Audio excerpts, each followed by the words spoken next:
আজ সকালে যখন বিছানাতে ঘুমিয়েছিলাম তোমাদের দাদাভাই বলেছিল অন্যান্য দিন তো অনেক কিছু বানিয়ে দাও, আজ একটু গরম গরম বেগুনি ভেজে দিও তো মুড়ি খাবো। ও বরের কথা অনুযায়ী সকালবেলা কিন্তু ঘুম থেকে উঠে পড়েছি আর ওটা মাত্র বেগুনি ভাজবো, তাই বেগুনিগুলোকে কেটে নিচ্ছি সুন্দর করে। আজ তোমাদের দাদাভাই কিন্তু বাড়িতে আছে, তাই আমার মনটা খুব আনন্দে। ওকে বলেছি তুমি যা বলবে তাই তোমার জন্য আজ রান্না করব।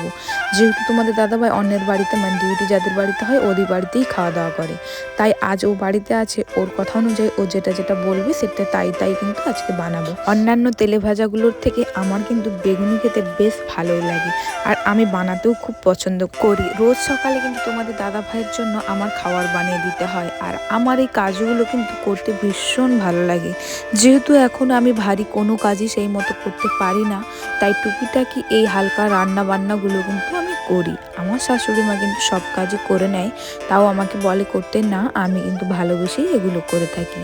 তাই দেখো বেগুনিটা ভাজবো, আমার বেগুনি ভাজাগুলো কিন্তু দারুণ হবে, তোমরা পুরো ভিডিওটা কিন্তু দেখো, ওয়াচ করে। দেখেছো আমার কিন্তু বেসনটা গোলা হয়ে গেছে, তারপর আমি কড়াইতে তেল দিয়ে দিয়েছি আর দেখতে দেখতে কড়াইতে তেলটাও কিন্তু গরম হয়ে গেছে। এই দেখো আমার বেগুনিগুলো কেমন হয় সেটা কিন্তু তোমরা কমেন্ট করে জানিও, আর কোন কোন বন্ধু ভালোবাসো বেগুনি খেতে অবশ্যই কিন্তু জানিও।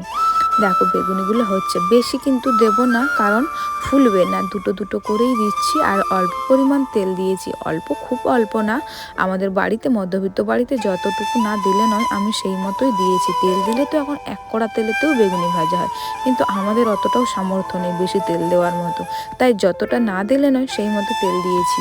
আর বেগুনিগুলো কিন্তু আজকে খুব সুন্দরভাবে ফুলছে, অন্যান্য দিনও ফুলে কিন্তু আজকে একটু বেশিই ফুলছে দেখতে পাচ্ছি। আজ একটু অনেক দেরিতেই উঠেছি কারণ আজ ভীষণ ঠান্ডা আর ইচ্ছে না হলেও সকালের খাবার বানানোর জন্য উঠে পড়তে হচ্ছে ঘুম থেকেই।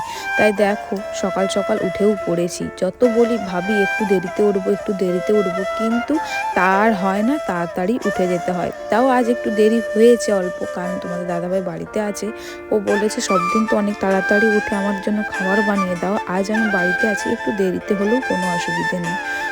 ও দেরি করে খেতে চায়, কিন্তু আমরাই ওকে তাড়াতাড়ি করে খেতে দিই।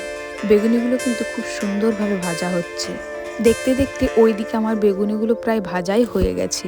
আর ভাজা হয়ে যাওয়াতেই গরম গরম বেগুনি দিয়ে মুড়ি খাবো না, দেরি করব এটা কিন্তু হতে পারে না, যেই ভাজা তেমনি খাওয়াও। তাই খাওয়ারের জোগাড় করে নিয়েছি। আজকের মুড়ি খাওয়ারের ছিল শশা, চানাচুর আর মুগের জিলাপি, আর ছিল বেগুনি আর আলুর পকোড়া। চলো আজকের মতো টাটা।